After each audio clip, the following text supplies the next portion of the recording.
Hey parents! When our little ones don't feel their best, we want safe and natural ways to help them heal. Today I'm sharing simple and effective home remedies for fever, upset stomach, minor cuts and scrapes, plus some key prevention tips. Let's dive in. And always remember, please consult your child's pediatrician for serious illnesses.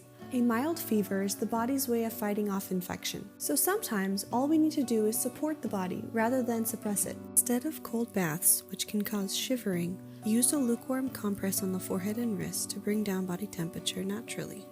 Keeping your child hydrated is key. Plenty of water, herbal teas, or homemade electrolyte drinks with lemon, honey, and a pinch of salt to keep them hydrated while their bodies fight off illness. An upset tummy can be miserable, but ginger and peppermint can work wonders. Fresh ginger helps reduce nausea and soothes digestion. You can make a mild ginger tea and give your child a few sips once it's cold. Peppermint is another great option. It helps relax the stomach and reduce bloating. Although, if your child isn't a fan of tea, a drop of food-grade peppermint oil mixed with coconut oil can be rubbed on their tummy for relief. For minor cuts and scrapes, try nature's best healers, honey and aloe vera.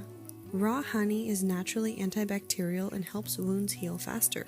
Aloe vera is amazing for soothing irritation and speeding up healing. Of course, prevention is always better than cure, so here are some easy ways to help keep your child's immune system strong.